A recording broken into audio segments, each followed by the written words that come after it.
अब सवाल यह था कि शुरुआत कैसे हो। उसके पास कोई बड़ी पूंजी नहीं थी, न ही बिजनेस का कोई अनुभव। लेकिन वह रुका नहीं। उसने गांव में छोटे छोटे बिजनेस मॉडल को समझना शुरू किया।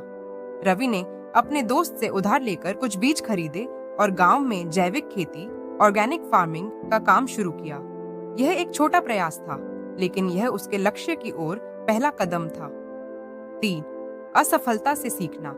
हार मत मानो। शुरुआत में रवि को कई दिक्कतें आईं। कुछ बीज खराब हो गए, फसल सही नहीं हुई और लोग उसका मजाक उड़ाने लगे।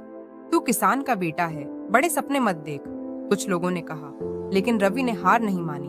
उसने अपनी गलतियों से सीखा और अगली बार और अच्छी तैयारी के साथ काम किया।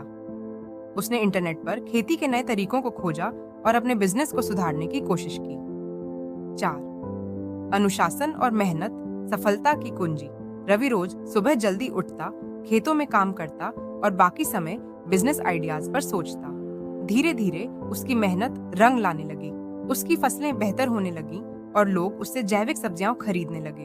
अब गांव के लोग जो कभी उसका मजाक उड़ाते थे, उससे सीखने आने लगे। रवि का आत्मविश्वास बढ़ने लगा। 5.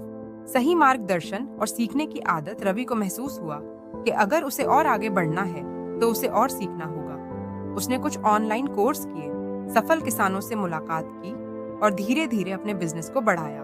अब उसका छोटा सा स्टार्टअप एक बड़े बिजनेस में बदलने लगा। निष्कर्ष, पहला कदम सबसे मुश्किल होता है। रवि की कहानी हमें सिखाती है कि सफलता की यात्रा आसान नहीं होती, लेकिन पहला कदम उठाना सबसे जरूरी होता है। अगर वह यह सोचता कि उसके पास पैसे नहीं हैं या लोग उसका मजाक उड़ाएंगे, तो वह कभी आगे नहीं बढ़ता। आप भी अपने लक्ष्य की ओर पहला कदम आज ही उठाइए, क्योंकि बिना शुरुआत किए कोई भी मंजिल नहीं पाई जा सकती।